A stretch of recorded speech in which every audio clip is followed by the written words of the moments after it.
Eh bien, donc bonjour. Bonjour pour ce rendez-vous quotidien maintenant. Heureux de vous retrouver, j'espère que vous vous portez bien.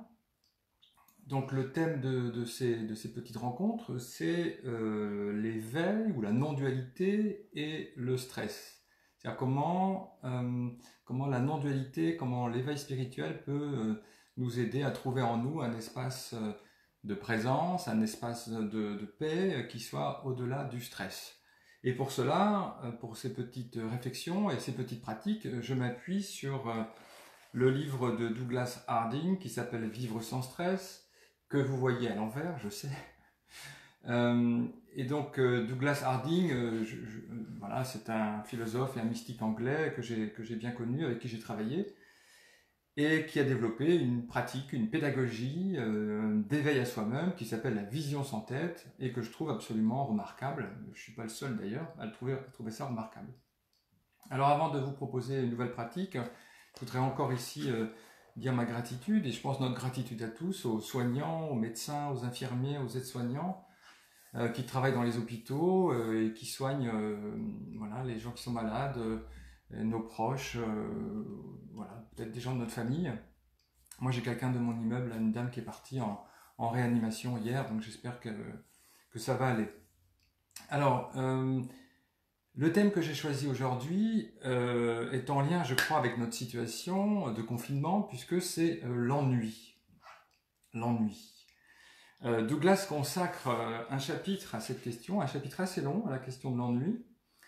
Et donc ça m'a semblé une bonne idée voilà, de voir comment la non-dualité pouvait résoudre cette question de l'ennui. Parce que peut-être que vous vous ennuyez, en tout cas il y a, je crois, pas mal de gens qui s'ennuient.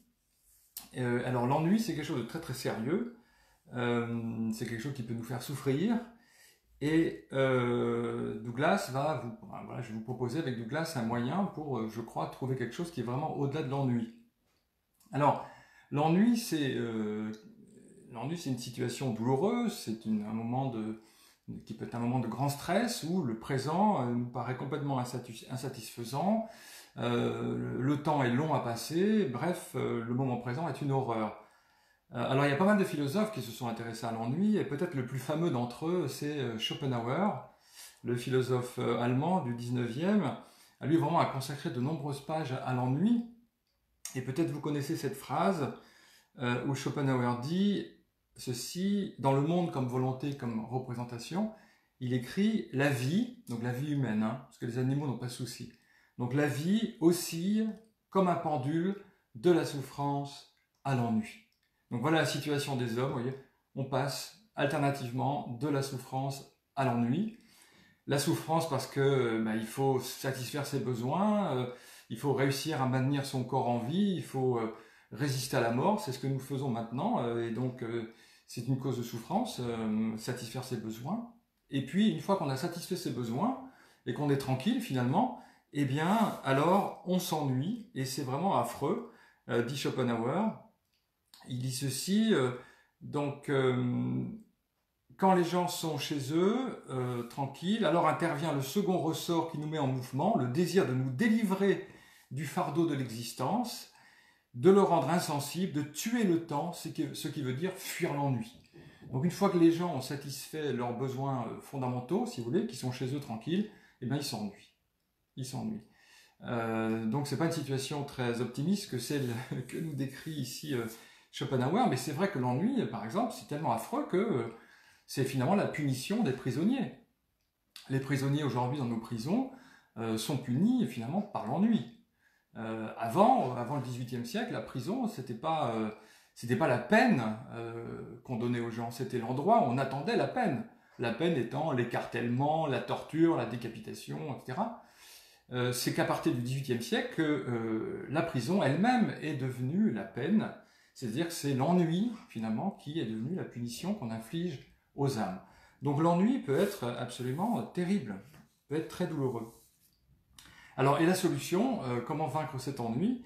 Alors évidemment, il y a des solutions provisoires, hein. C'est vrai qu'on peut regarder Netflix, on peut regarder des séries, bon, sans doute ça va soulager notre ennui un certain temps, mais je pense que la maladie de l'ennui ne sera pas résolue de cette manière-là. le problème fondamental de l'existence ne sera pas résolu ainsi, hein, en se distrayant. Je crois qu'il faut trouver une solution beaucoup plus radicale.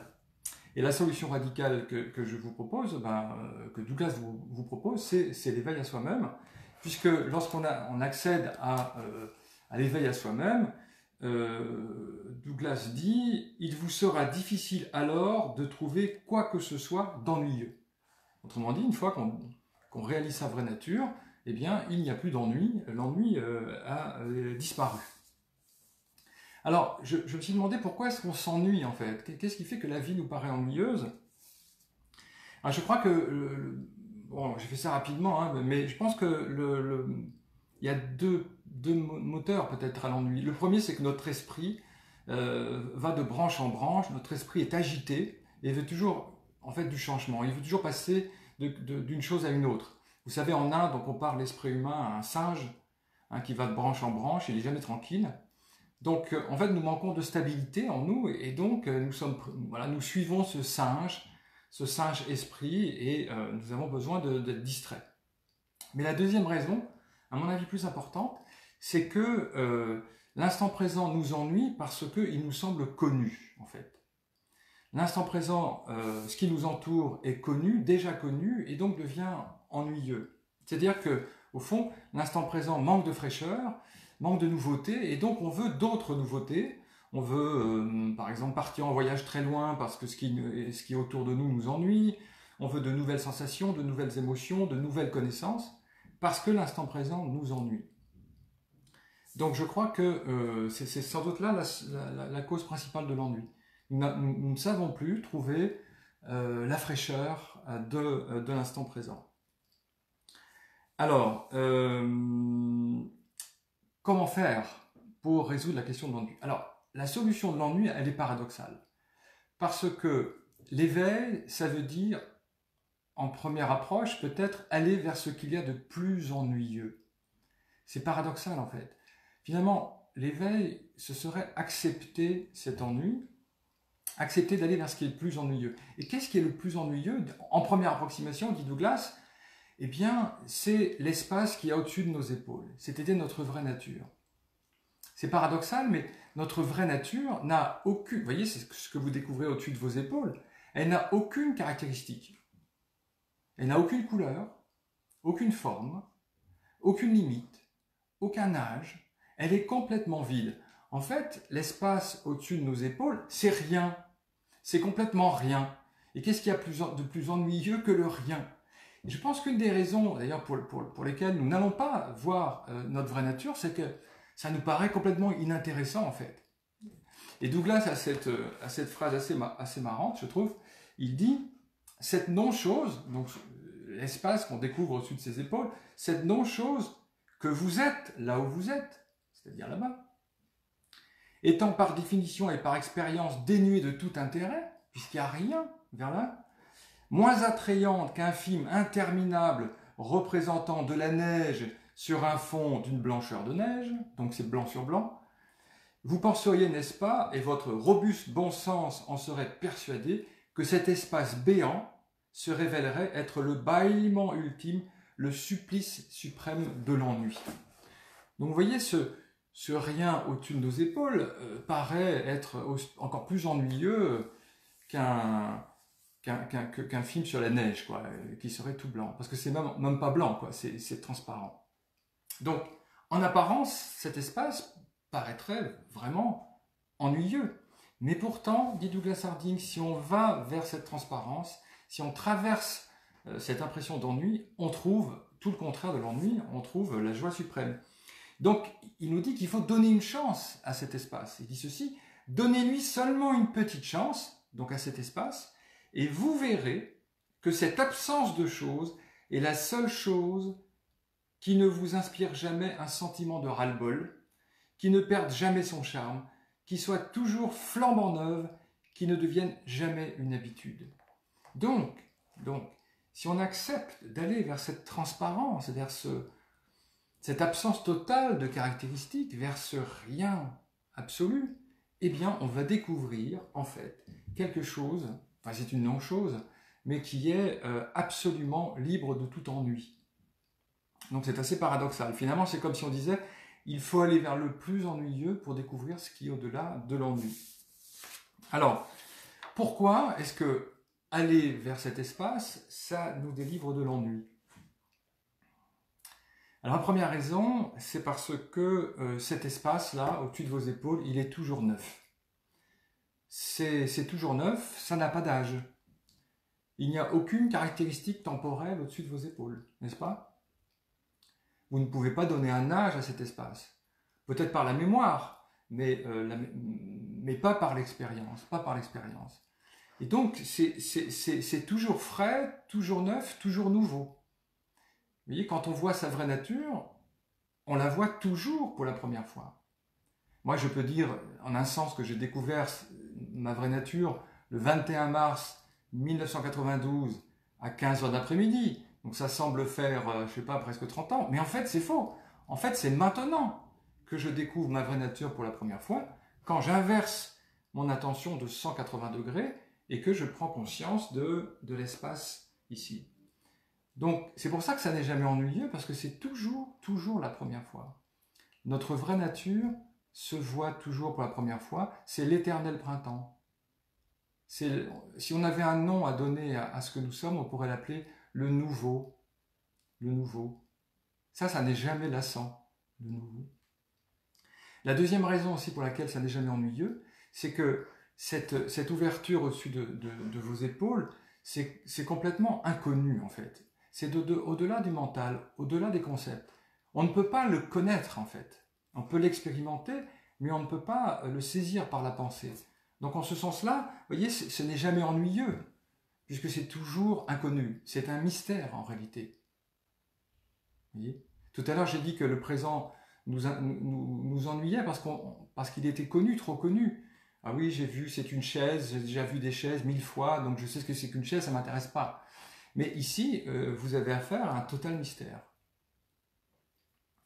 Et la troisième raison, c'est que cet espace, c'est la vie même.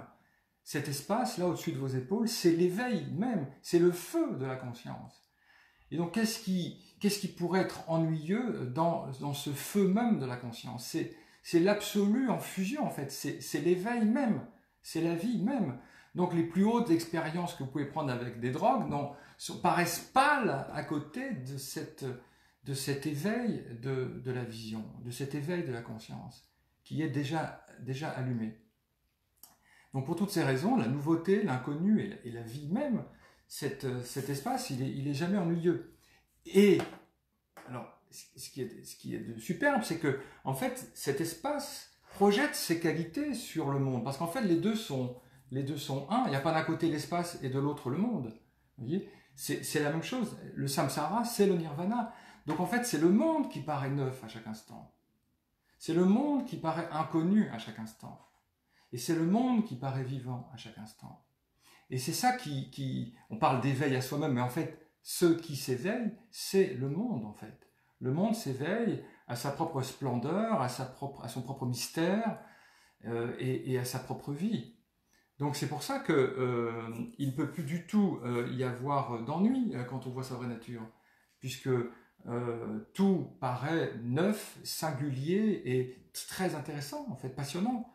C'est plus une chaise que je regarde, c'est le mystère même de l'être, c'est le mystère même de la conscience qui se contemple lui-même. Alors, Douglas, dans un livre que j'ai écrit qui s'appelle L'éveil spirituel, bon, qui est encore à l'envers, c'est pas grave, dans un livre que j'ai écrit, j'évoque en fait ces fruits de l'éveil, et j'avais parlé d'enrichissement de la perception. L'éveil enrichit la perception, parce que la perception devient soudainement, comme je vous l'ai dit, riche, neuve, passionnante, du fait de l'éveil. Alors, voici ce que dit Douglas, donc c'est page 299 de mon livre. Douglas disait « Lorsqu'on voit les choses de la seule façon dont elles puissent être réellement vues, c'est-à-dire à partir de leur origine ici. » Cette origine ici, hein, c'est pour vous, c'est ce qu'il y a au-dessus de vos épaules. Pour moi, c'est ici. Donc, quand on regarde ces choses à partir de l'origine ici, toutes ces choses émergentes, si ennuyeuses par elles-mêmes, revêtent la splendeur de cette origine. Elles ont le goût rafraîchissant de leur source, le parfum de leur terre natale, le pays de la clarté éternelle. Donc, quand les choses sont vues, perçues à partir de cette clarté, à partir de cette ouverture, il n'y a plus d'ennui possible du tout, puisque l'instant est éclatant de cette fraîcheur. Il a le parfum de la source, en fait. Vous voyez, il est vu à partir de la source. Et d'ailleurs, de nombreuses personnes ont témoigné de la richesse de la perception dans l'éveil. Je pense à Stéphane Jourdain, par exemple. Je ne sais pas si vous connaissez Stéphane Jourdain, mais moi j'ai eu la chance de le rencontrer à Paris à plusieurs reprises. Il venait parler de l'éveil. C'était un vrai poète, hein, il avait une manière sublime d'en parler. Et il évoquait ces moments où le réel se met en quelque sorte à tressaillir, quoi, à vibrer de cette splendeur de l'éveil. Il dit ça par exemple, donc là c'est toujours dans mon livre, je le cite, Stéphane Jourdain. Vous connaissez ça, vous? Ces moments où, par la grâce d'une brise tiède et humide, d'une averse qui a rendu tout bleu, d'un parfum intensément familier, le pachyderme monde qui hibernait secoue sa torpeur et se redresse, met debout son immensité. Et l'on pénètre dans ce royaume magique du présent. Et toute chose jamais vue commence de se voir comme née au milieu du visage, sans contrepartie d'ombre, en même temps que d'exister, mais d'exister. Voilà, c'est beau, c'est magnifique. Donc, quand on voit le monde à partir de cette ouverture, de cette clarté, eh bien, le monde se met à exister, vraiment, dans un présent neuf, éternel, vibrant, et qui est magnifique, en fait, qui est magnifique. Magnifique. Alors, je vous propose de traverser, d'aller vers le rien qui paraît ennuyeux et de le traverser. Donc, prenez votre doigt, un petit exercice, prenez votre doigt, voilà, et vous allez pointer dans la direction de ce qu'il y a au-dessus de vos épaules. Voilà. Et là, dans la direction de ce doigt, au-dessus de vos épaules, qu'est-ce que vous voyez? Je pense que vous découvrez rien. Il n'y a rien dans la direction de ce doigt, vous ne voyez rien. Il y a un espace transparent, sans couleur, sans forme, sans âge. Un espace qui est une non-chose, un espace d'accueil. Mais en même temps, c'est un mystère, oui, c'est très mystérieux de découvrir ce rien au-dessus des épaules. Parce que d'habitude, on place une tête au-dessus de ses épaules, on place quelqu'un qui regarde le monde. Et là, dans l'instant présent, en retournant votre attention, peut-être que vous découvrez ce rien mystérieux. Et est-ce que vous pouvez donner un âge à ce que pointe le doigt, sans la mémoire? Je ne crois pas, hein.